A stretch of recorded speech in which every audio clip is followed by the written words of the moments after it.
Daniel thought he was being the perfect husband when he sent Sarah off on that luxury trip to Tulum with her wealthy friends. 5 days of paradise while he stayed home, counting the hours until her return. But the woman who came back wasn't his wife anymore. She was a stranger carrying devastating secrets, cold, distant, obsessed with her phone. Then came the Saturday morning that shattered everything. "I'm pregnant," she whispered through tears. For 3 heartbeats, pure joy flooded through him.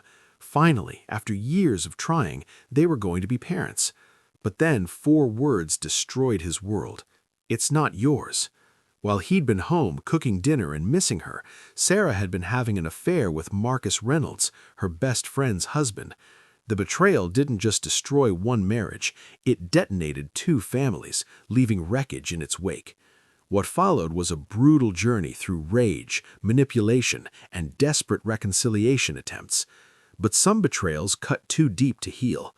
The February wind rattled the windows as I sat in our living room, scrolling through my phone with an absent mind. Sarah burst through the door with an energy that immediately set my nerves on edge. After 12 years of marriage, I'd learned to read her moods like weather patterns. This particular storm front meant something expensive was coming. "Daniel, you won't believe the opportunity I just got," she announced, practically vibrating with excitement as she kicked off her designer heels. I muted the basketball game and turned to face her. My wife stood there, backlit by the hallway light, looking radiant in ways I hadn't seen in months. Her eyes sparkled with an intensity that made my stomach clench, though I couldn't say why. "Jennifer just invited me to join her annual retreat in Tulum," she continued, not waiting for my response. 5 days at an exclusive resort, all expenses covered. It's the chance of a lifetime. Jennifer Hartwell. Of course. Sarah's college roommate who'd married into oil money and lived a life so disconnected from reality that she probably thought grocery shopping was something people did for fun. I'd met her exactly 3 times, each encounter leaving me feeling like a peasant at a royal banquet. "When?" I asked, already feeling the answer would complicate things. "Next week. I know it's sudden, but Jennifer only extends these invitations to her closest friends. It would be insulting to decline." There it was, the subtle manipulation wrapped in social obligation. Sarah had perfected this technique over the years, framing her desires as unavoidable necessities. Part of me wanted to object, to point out that we'd planned to finally tackle the basement renovation next week, that my mother's birthday dinner was scheduled, that our marriage counseling session couldn't be rescheduled again. But I saw the light in her eyes, that desperate gleam of someone drowning in suburban monotony reaching for a lifeline. Our relationship had been strained lately, conversations reduced to logistics, intimacy becoming rare as solar eclipses, an invisible wall growing between us that neither of us acknowledged. "How much will this cost us?" I asked, knowing the question would irritate her. "Nothing, Daniel. Absolutely nothing. Jennifer's covering everything. Flights, accommodations, meals, spa treatments. All I need is spending money for personal items." The relief should have been immediate, but instead, a cold tendril of unease wrapped around my chest. Free trips from wealthy friends always came with hidden price tags. Not financial ones, but something harder to quantify. "You deserve this," I heard myself saying, even as warning bells rang in my skull. "You've been working so hard at the foundation. A break will do you good."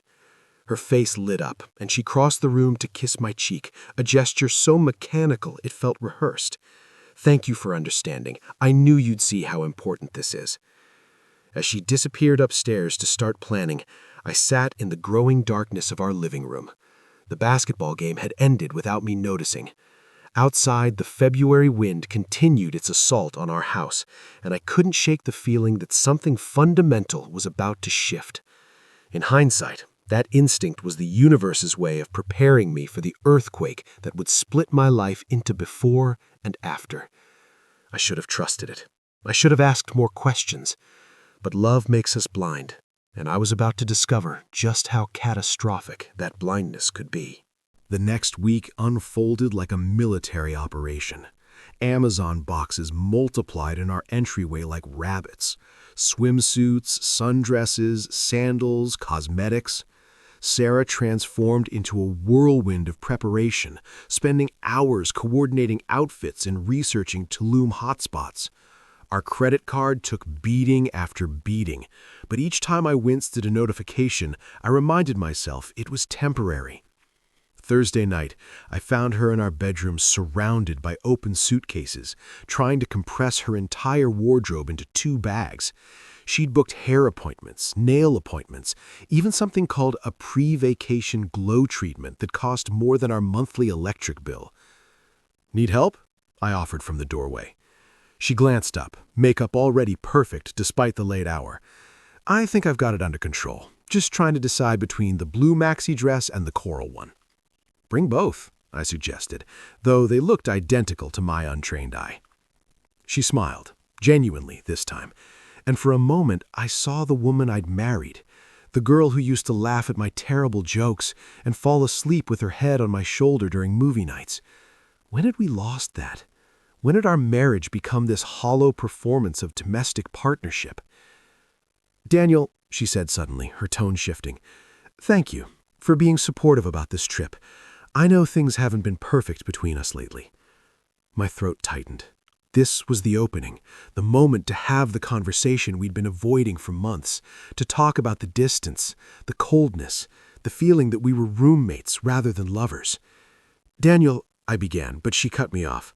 "Let's talk when I get back, okay? I'll have had time to think, to clear my head. Maybe some distance will help us both gain perspective." Distance. The word hung between us like a threat disguised as a promise. Saturday morning arrived too quickly. My alarm blared at 4:30, and I stumbled through the darkness to find Sarah already dressed, caffeinated, and reviewing her boarding pass. I scrambled eggs while she triple-checked her luggage, the kitchen filled with an awkward silence broken only by the sizzle of butter in the pan. The rideshare arrived at 5:15. I carried her bags down our front steps, noting how heavy they were, how much she'd packed for just 5 days. She climbed into the back seat, pausing before closing the door. "I love you," she said, the words automatic and empty. "Love you too. Have fun, but not too much fun," I joked weakly. Her laugh was forced. "Don't be ridiculous."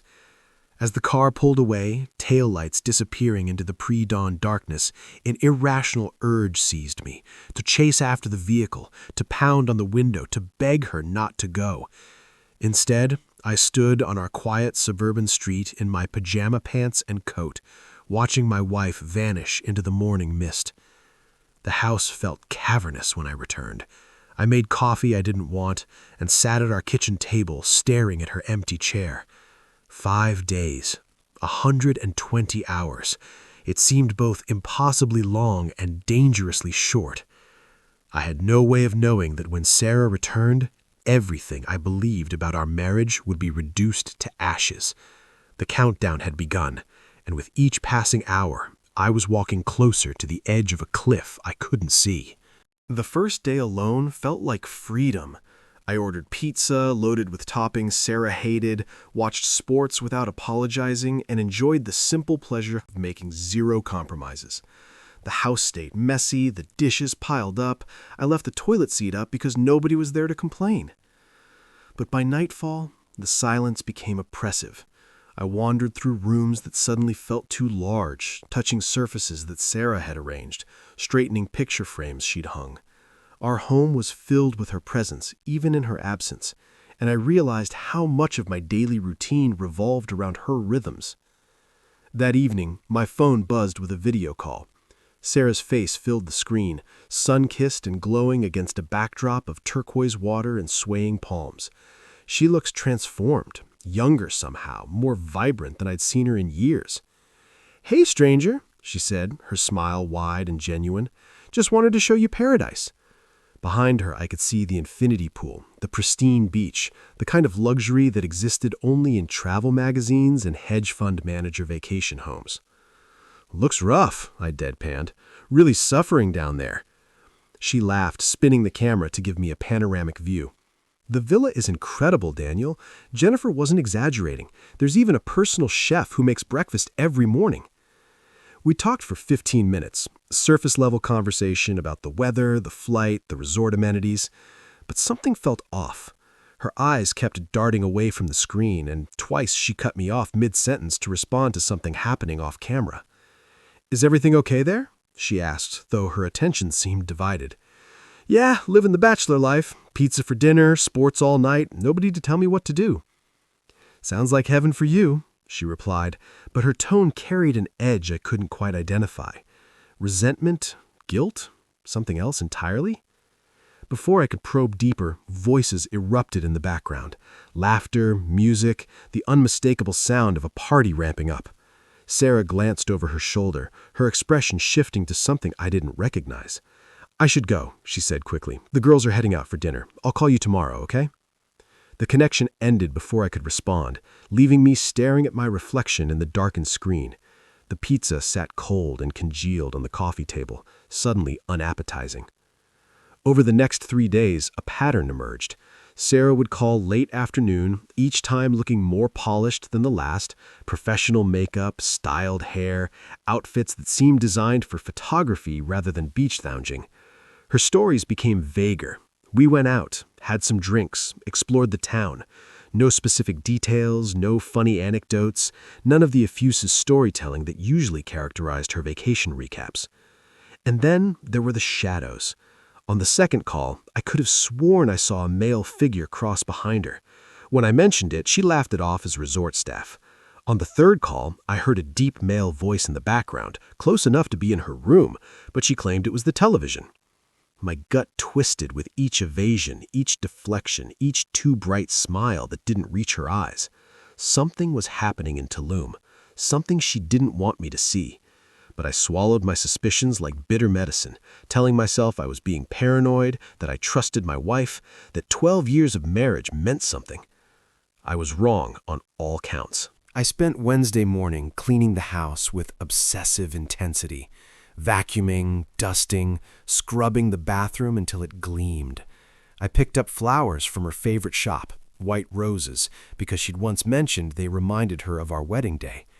I even attempted to cook her favorite meal, lemon chicken with roasted vegetables, though my culinary skills were questionable at best.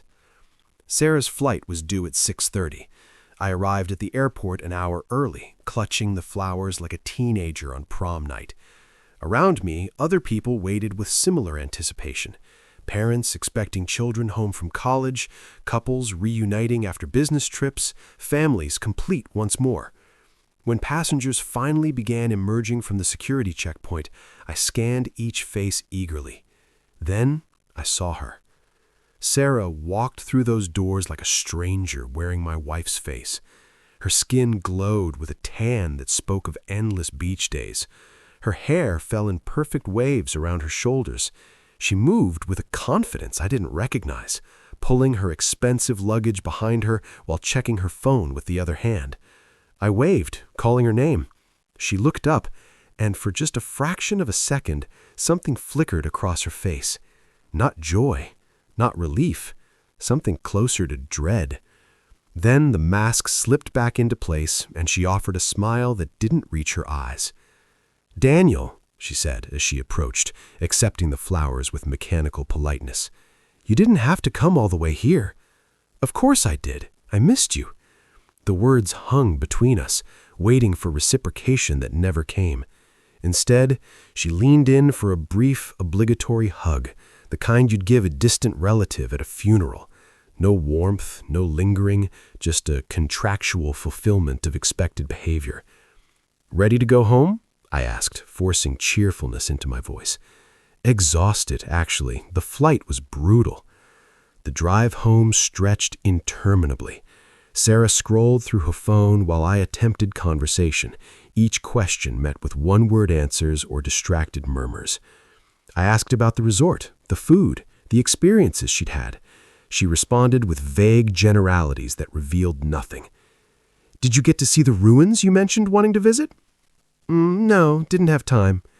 "What about that cooking class Jennifer was so excited about?" "It was fine." Fine. Everything was fine. The word became a wall between us, impenetrable and cold. When we arrived home, she walked through the door and stopped. I'd set the dining table with candles, the lemon chicken waiting under foil, wine breathing in her favorite crystal decanter. The house smelled of cleaning products and desperate hope. "You cooked?" She sounded almost surprised. "Wanted to welcome you home properly." She set down her luggage and moved toward the table, but her movements were reluctant, like someone being led to an obligation rather than a celebration.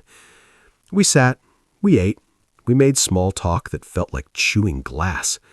And throughout the entire meal, Sarah's phone sat next to her plate, screen down but buzzing with notifications every few minutes. Each vibration made her flinch slightly, her eyes darting to the device like a drug addict eyeing their next fix. I wanted to ask who was messaging her. I wanted to demand answers. Instead, I poured more wine and pretended not to notice the distance between us growing wider with each passing minute. That night, she slept with her back to me, creating a chasm in our bed that felt miles wide. I spent Wednesday morning cleaning the house with obsessive intensity, vacuuming, dusting, scrubbing the bathroom until it gleamed. I picked up flowers from her favorite shop, white roses, because she'd once mentioned they reminded her of our wedding day. I even attempted to cook her favorite meal, lemon chicken with roasted vegetables, though my culinary skills were questionable at best. Sarah's flight was due at 6:30. I arrived at the airport an hour early, clutching the flowers like a teenager on prom night. Around me, other people waited with similar anticipation. Parents expecting children home from college, couples reuniting after business trips, families complete once more. When passengers finally began emerging from the security checkpoint, I scanned each face eagerly. Then I saw her. Sarah walked through those doors like a stranger wearing my wife's face. Her skin glowed with a tan that spoke of endless beach days. Her hair fell in perfect waves around her shoulders. She moved with a confidence I didn't recognize, pulling her expensive luggage behind her while checking her phone with the other hand. I waved, calling her name. She looked up, and for just a fraction of a second, something flickered across her face. Not joy, not relief, something closer to dread. Then the mask slipped back into place, and she offered a smile that didn't reach her eyes. "Daniel," she said as she approached, accepting the flowers with mechanical politeness. "You didn't have to come all the way here." "Of course I did. I missed you." The words hung between us, waiting for reciprocation that never came. Instead, she leaned in for a brief, obligatory hug, the kind you'd give a distant relative at a funeral. No warmth, no lingering, just a contractual fulfillment of expected behavior. "Ready to go home?" I asked, forcing cheerfulness into my voice. Exhausted, actually. The flight was brutal. The drive home stretched interminably. Sarah scrolled through her phone while I attempted conversation, each question met with one-word answers or distracted murmurs. I asked about the resort, the food, the experiences she'd had. She responded with vague generalities that revealed nothing. "Did you get to see the ruins you mentioned wanting to visit?" No, didn't have time." "What about that cooking class Jennifer was so excited about?" "It was fine." Fine. Everything was fine. The word became a wall between us, impenetrable and cold. When we arrived home, she walked through the door and stopped. I'd set the dining table with candles, the lemon chicken waiting under foil, wine breathing in her favorite crystal decanter. The house smelled of cleaning products and desperate hope. "You cooked?" She sounded almost surprised. "Wanted to welcome you home properly." She set down her luggage and moved toward the table, but her movements were reluctant, like someone being led to an obligation rather than a celebration. We sat, we ate, we made small talk that felt like chewing glass. And throughout the entire meal, Sarah's phone sat next to her plate, screen down but buzzing with notifications every few minutes. Each vibration made her flinch slightly, her eyes darting to the device like a drug addict eyeing their next fix. I wanted to ask who was messaging her. I wanted to demand answers. Instead, I poured more wine and pretended not to notice the distance between us growing wider with each passing minute. That night, she slept with her back to me, creating a chasm in our bed that felt miles wide. 6 weeks after Tulum, Sarah came downstairs on a Saturday morning looking like death had taken up residence in her body. Her face was pale, her eyes ringed with dark circles, her hands trembling as she poured coffee she immediately abandoned. I was reading the news on my tablet, pretending our marriage wasn't dying by inches, when she sat down across from me at the kitchen table. The weight of her presence pulled my attention from the screen. "Daniel," she whispered, her voice breaking on my name, "I need to tell you something." Every muscle in my body tensed. This was it, the moment I'd been dreading since that first locked bathroom door, the confession that would give shape to the shadows that had haunted me for weeks. "I'm pregnant." The world stopped. Time fractured. For exactly 3 heartbeats, pure joy flooded through me like sunlight breaking through storm clouds. A baby! After years of trying, of disappointments and negative tests and whispered conversations about fertility treatments, finally, "It's not yours." The sunlight turned to ash. The joy transformed into something cold and sharp that lodged in my chest like a blade made of ice. I couldn't breathe, couldn't think, couldn't process the impossible words she'd just spoken. "What did you say?" My voice sounded distant, like it belonged to someone else. Tears streamed down her face. "I'm so sorry. God, Daniel, I'm so sorry. It was a mistake. A terrible, stupid mistake." "A mistake?" I heard myself laugh, the sound hollow and bitter. "Explain to me how you accidentally end up pregnant with another man's child." She buried her face in her hands, shoulders shaking with sobs. "It was in Tulum. Jennifer had to fly back early. Her father had a health scare. The rest of us stayed, and one night we went out, and I drank too much, and—" "And what?" I demanded, my voice rising despite my attempts at control. "You tripped and fell into someone's bed?" "It wasn't like that. Please, Daniel, you have to understand." "Understand what? That my wife betrayed me? That while I was home cooking dinner and planning ways to fix our marriage, you were having an affair?" The word hung between us like a curse. Affair. It made everything real, transformed vague suspicions into concrete reality. "It wasn't an affair," she protested weakly. "It was one night, one horrible, drunken night with—" She stopped abruptly, but I was already connecting the dots. Jennifer's early departure, the male voice in the background of those video calls, the defensive evasions when I'd asked questions. "With who, Sarah? At least have the courage to tell me who destroyed our marriage." She looked up at me with eyes full of pain and guilt. "Marcus Reynolds, Jennifer's husband." The name hit me like a physical blow. Marcus Reynolds. The man I'd met at dinner parties, who'd shaken my hand and called me brother, who'd offered business advice and investment tips. Jennifer's husband. My wife's best friend's husband. The betrayal wasn't just mine. It rippled outward, poisoning friendships and families, leaving devastation in its wake like a tsunami destroying everything it touched. I stood abruptly, the chair screeching against the tile floor. My hands were shaking, my vision blurred at the edges. "Get out," I whispered. "Daniel, please, get out of my sight." She fled upstairs, leaving me alone in the kitchen where we'd shared thousands of meals, where we'd laughed and argued and built a life that now lay in ruins at my feet. I didn't remember leaving the house. One moment, I was standing in our kitchen, drowning in the wreckage of Sarah's confession. The next, I was sitting in my car in an empty parking lot miles away, my hands white-knuckled on the steering wheel, my breath coming in ragged gasps. The betrayal cut deeper than I could have imagined. It wasn't just the physical act, though that alone would have been devastating.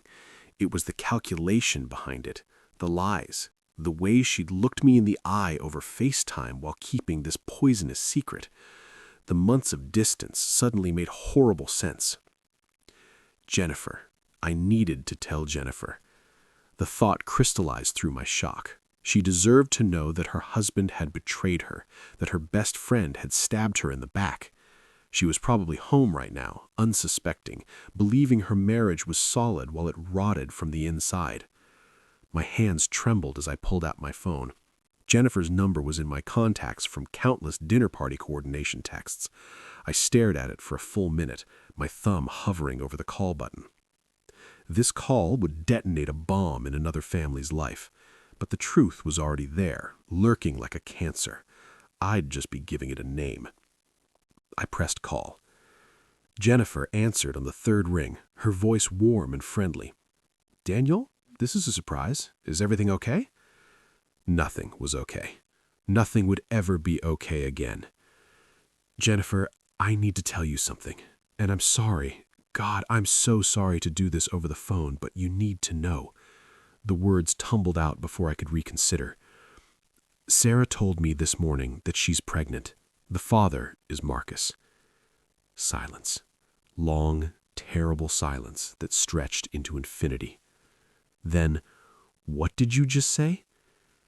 "In Tulum, after you left early, they, Marcus and Sarah, they had an affair. She's carrying his child." The sound that came through the phone was inhuman, a keening wail of pain that made my chest tighten with sympathetic agony. I heard things crashing in the background, Jennifer's voice rising into screams of rage and betrayal. "That son of a bitch! That goddamn son of a bitch! I was with my father. My father was dying, and they—" Her voice broke into sobs, more crashing, then suddenly muffled shouting, Jennifer confronting Marcus in real time, her fury a living thing that transmitted clearly through the phone line.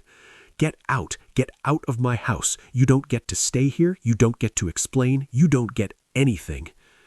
I heard Marcus's voice, defensive and caught, trying to justify the unjustifiable.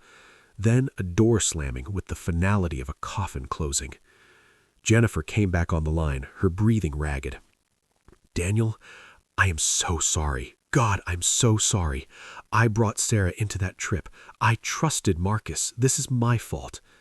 "No," I said firmly. "This is their fault. They made choices. They destroyed what we had. We're just the collateral damage." We stayed on the phone for another hour, two people united by shared betrayal, trying to make sense of how our spouses could have been so cruel. By the time we hung up, 2 marriages were effectively over, and 4 lives had been irrevocably altered by a 5-day trip to paradise.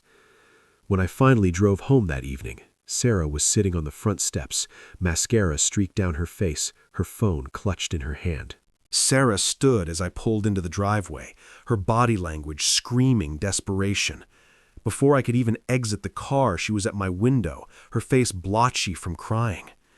"You told Jennifer," she accused, her voice hoarse. "You destroyed her life. How could you be so cruel?" The audacity of her words hit me like a slap. I climbed out of the car slowly, deliberately, every movement controlled to prevent the rage building inside me from exploding into violence. "I destroyed her life?" I repeated, my voice dangerously quiet. "Let's be clear about who destroyed what. You and Marcus destroyed your marriages. You shattered friendships. You created a child that will be the permanent reminder of your betrayal. I just had the courage to tell the truth." She grabbed my arm as I tried to walk past. "Please, Daniel, please. We can fix this. We can go to therapy. We can work through it. People overcome affairs all the time."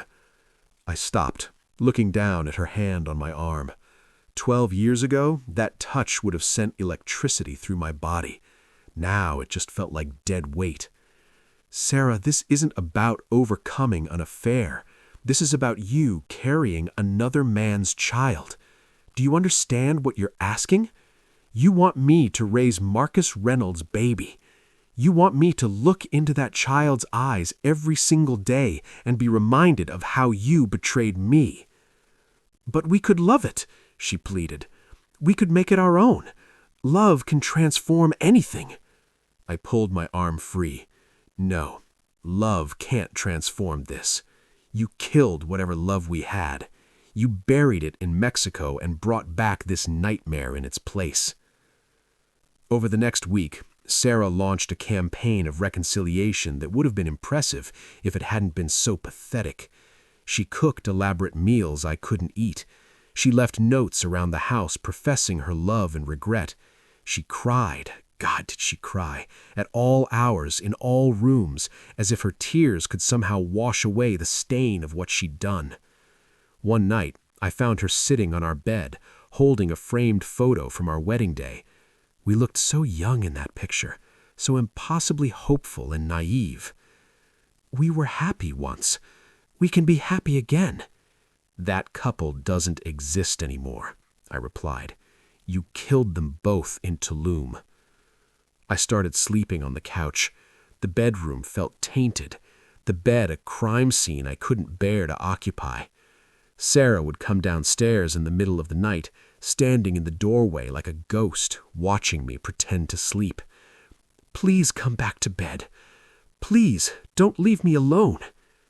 But I was already alone. We both were.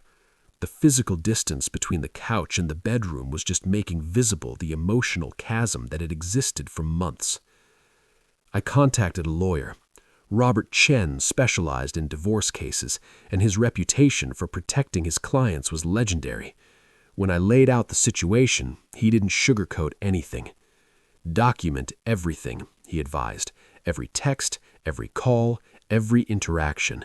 And for God's sakes, demand a paternity test the moment that child is born. You need legal proof that this baby isn't yours, or a court might still hold you financially responsible.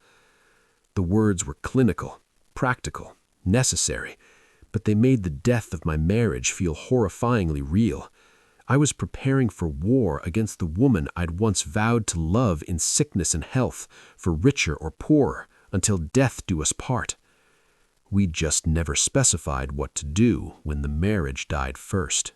The apartment I found was small, a one-bedroom in a complex across town. Nothing special, just functional space that existed outside the toxic atmosphere of the house I'd shared with Sarah.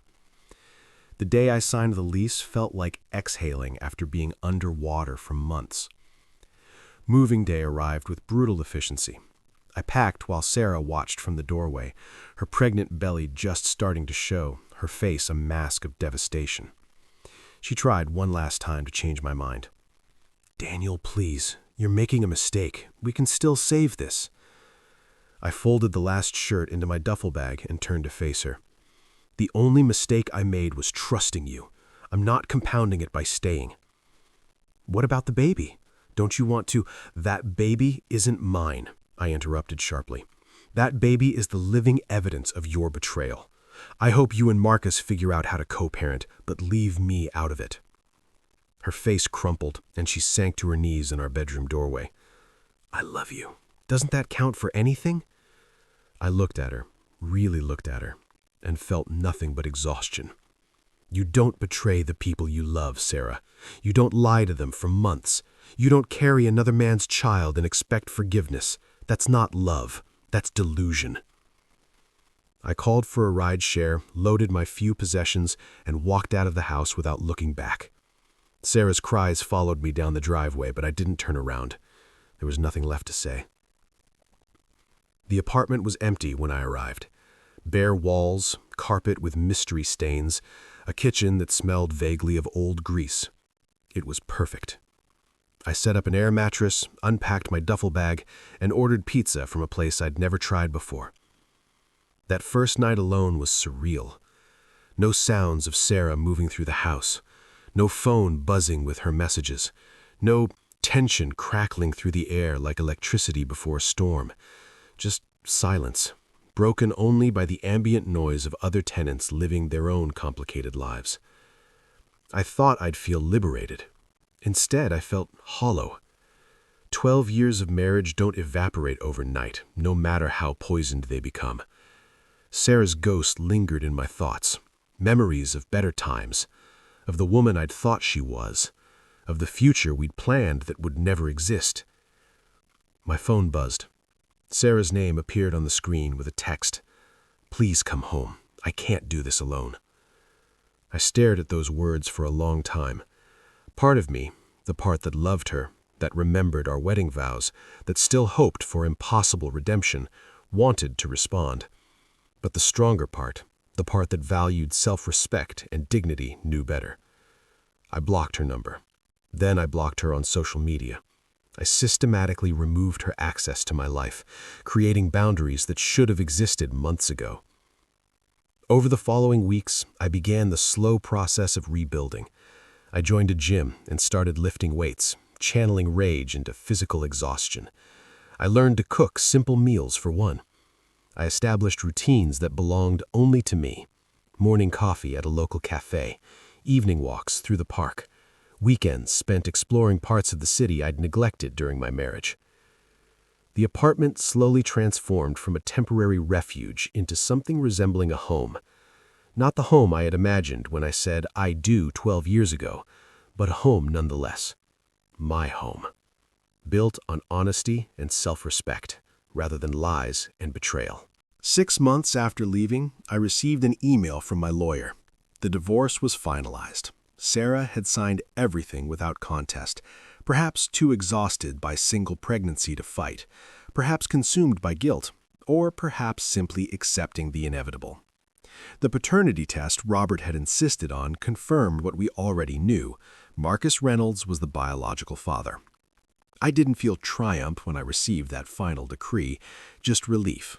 The legal system had validated what my heart knew. I was free. Through mutual acquaintances, I heard fragments of Sarah's new reality. She'd given birth to a boy. Marcus was involved sporadically, sending child support but maintaining distance, his own marriage to Jennifer having also ended in spectacular divorce. Sarah's social circle had evaporated, the scandal too juicy for suburban gossip to ignore, too uncomfortable for old friends to navigate. Part of me felt vindication. The larger part just felt sad. Sad for the years we'd wasted, sad for the child who'd been born into this mess, sad for the version of myself who'd been so blindly trusting. But alongside the sadness grew something unexpected: gratitude. I was grateful for the clarity, grateful to be free from a relationship built on lies, grateful to have escaped before investing more years into a fundamentally broken partnership. The betrayal, as devastating as it had been, had freed me from a prison I hadn't even realized I was in. The apartment evolved into more than just a living space. It became a laboratory for rediscovery. I took cooking classes and learned to make actual meals instead of surviving on takeout. I read books I'd been meaning to get to for years. I reconnected with friends I'd neglected during my marriage, discovering that life extended far beyond the narrow tunnel vision of coupledom. Eventually, cautiously, I started dating. Nothing serious at first. Coffee with a coworker, drinks with someone from my gym. Each interaction felt like relearning a forgotten language, stumbling through small talk and social cues with the awkwardness of someone who'd been partnered for over a decade. But slowly, the awkwardness faded. I learned to trust again, though more carefully, with eyes wide open to warning signs I'd ignored before. I learned that not every woman was Sarah, that betrayal wasn't inevitable, that love could exist without deception lurking beneath the surface. A year after the divorce, I ran into Jennifer at a coffee shop. We recognized each other simultaneously, the shared trauma of our past creating an instant, uncomfortable connection. We talked for an hour, two survivors comparing notes on how we'd rebuilt our lives from the rubble. "Do you ever think about what might have been?" she asked as we prepared to leave. "If they hadn't done what they did?"